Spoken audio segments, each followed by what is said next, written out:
Bom dia, sim, menino. Bom dia, dona moça. Hoje nós estamos aqui para continuar o nosso estudo da célula. Na verdade, para quase finalizar, o nosso estudo sobre a célula. Só que eu pressenti que a gente precisa fazer uma diferenciação entre células vegetais e células animais. Porque às vezes a gente sabe assim a diferença, mas não sabe tanto. Então vamos fazer uma diferenciação desses dois tipos de célula.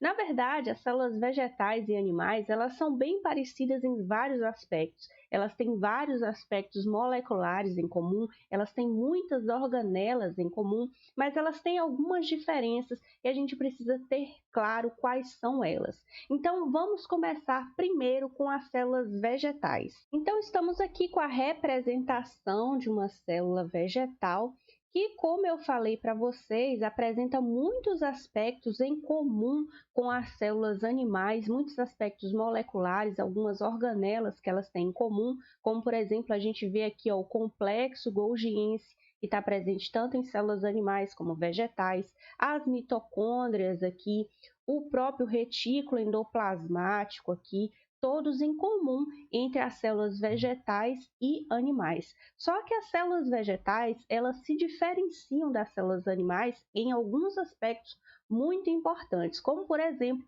a presença de uma parede celular que a gente vê representada aqui em verde. Então, todas as células vegetais, elas vão ter essa parede celular, que é uma parede rígida, que confere alguma proteção a essas células.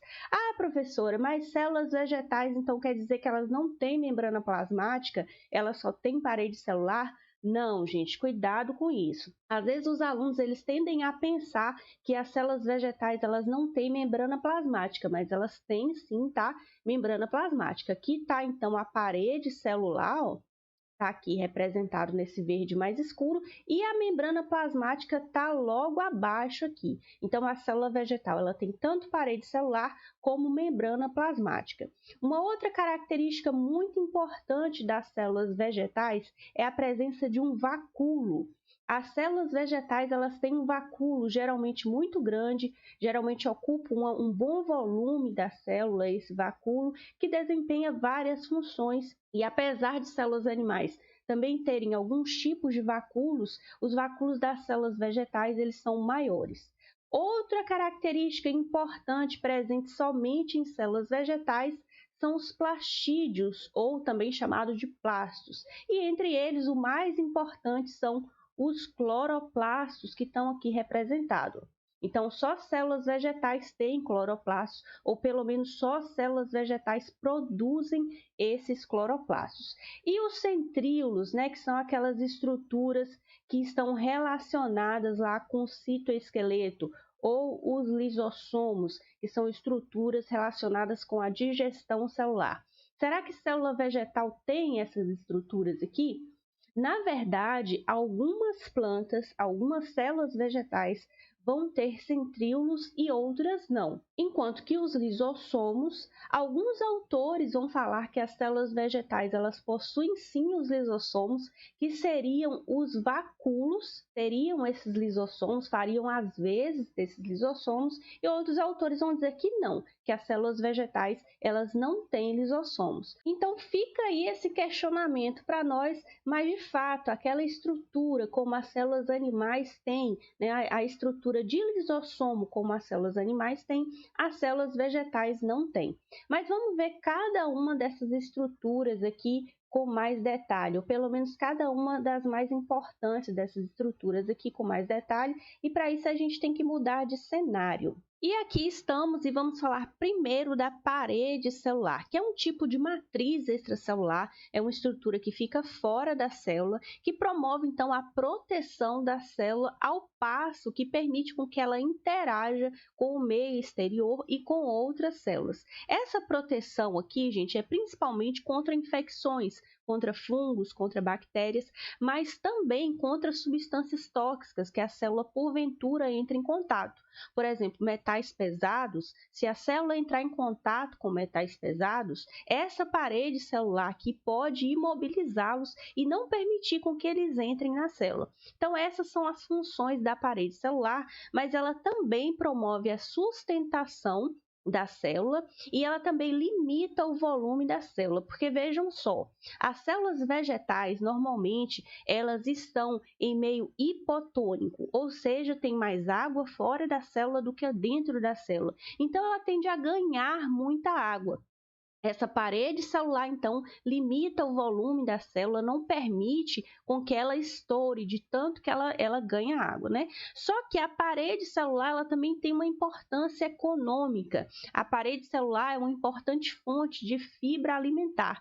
Mais ou menos aí, 40% de todo o carbono orgânico que tem no planeta vem das paredes celulares. Ela também é uma importante fonte de papel, uma importante fonte de fibra têxtil. As fibras têxteis, como por exemplo o linho e a juta, né, que são tecidos, vêm de fibras da parede celular. Então, ela tem toda essa importância aí. Mas qual a composição dessas paredes celulares, né? Do que elas são formadas? Elas são formadas essencialmente de polissacarídeos e proteínas. Só que essa composição varia de acordo com a célula que a gente está falando, de acordo com o órgão da planta que a gente está falando, de acordo com o tipo de planta que a gente está falando, mas essencialmente vai ser polissacarídeos e proteínas. Ah, professor, o que são polissacarídeos mesmo? Já não lembro mais. Polissacarídeos são tipos de glicídios, lembra lá que é quando a gente estudou carboidratos.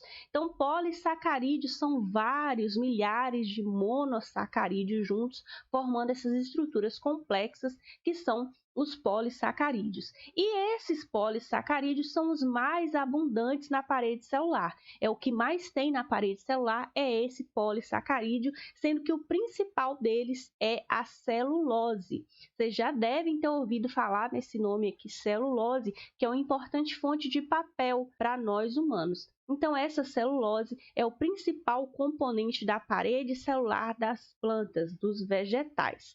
Ah, professora, mas será que somente células vegetais têm parede celular? Não. Não é só as células vegetais que têm parede celular, tá? As bactérias, algumas bactérias, alguns protistas, alguns fungos vão ter parede celular também.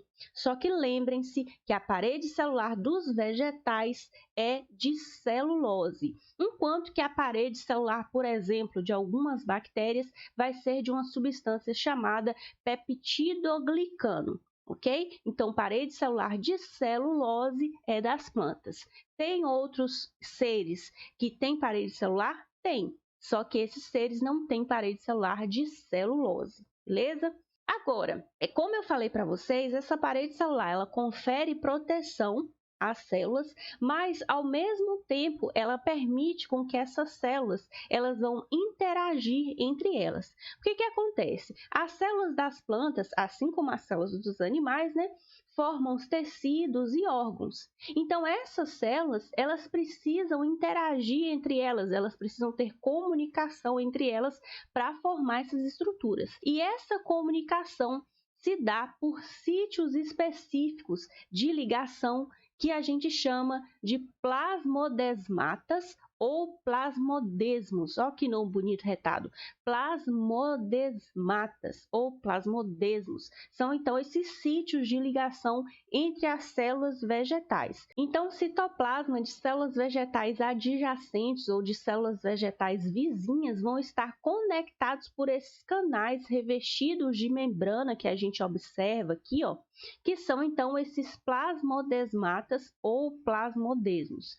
E esses canais, então, eles se estendem nas paredes das células vizinhas, como a gente pode ver aqui nessa fotomicrografia, a gente vê aqui essa manchinha, ó, é esse plasmodesmos aí, que se estende entre uma célula e outra. Agora, esse plasmodesmo, então, ele permite a difusão de substâncias entre essas células, pode permitir a passagem de RNA, de proteínas, de alguns sais, de alguns íons e outras substâncias, mas ele também regula as concentrações entre as células. Então, ele mantém essas concentrações uniformes, ok?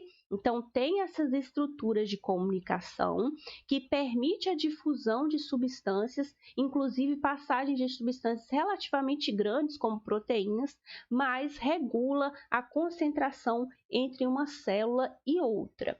Aí, uma outra estrutura importante da gente falar das células vegetais são os vacúolos centrais. Além dos cloroplastos, que são organelas muito evidentes nas células vegetais, a gente tem esses vacúolos centrais. Aqui nessa figura, a gente tem então a representação de uma célula vegetal. A gente vê aqui essa parte que mais escura é a parede celular. Aqui está um cloroplasto, a gente vê bem evidente, e toda essa parte aqui azul ó, é o vacúolo central. Na verdade, em algumas células, esse vacúolo central ele chega a ocupar 95% do volume da célula. Então, ele é bastante grande, bastante evidente ali nas células vegetais. E ele se origina do complexo golgiense. Quem forma essa estrutura aqui é o complexo golgiense, e a membrana que envolve, que limita esse vacúolo central, a gente chama de tonoplasto. E esse vacúolo central ele é muito importante para o crescimento da célula, porque a célula pode ir ganhando água, ganhando outras substâncias, acumulando substâncias aqui nesse vacúolo central, e aí ela vai crescendo, aumentando de tamanho. Então, esse vacúolo central contribui assim para o crescimento dessa célula vegetal.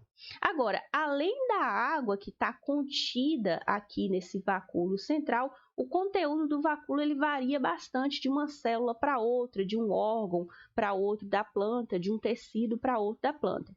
Então, pode ter íons, sais, açúcares, hormônios de crescimento, enzimas hidrolíticas que vão promover digestão e também outras proteínas e outras substâncias. Então, várias substâncias podem estar aqui nesse vacúolo central. Então, esse vacúolo central, né, dada essa quantidade de substâncias, a gente já pode pensar, já pode inferir que ele faz várias funções dentro da célula. Por exemplo, ele pode hidrolisar substâncias. Com essas enzimas aqui, né, essas enzimas hidrolíticas, ele pode fazer digestão de substâncias ali. A planta pode fazer digestão de substâncias aqui no vacúolo central.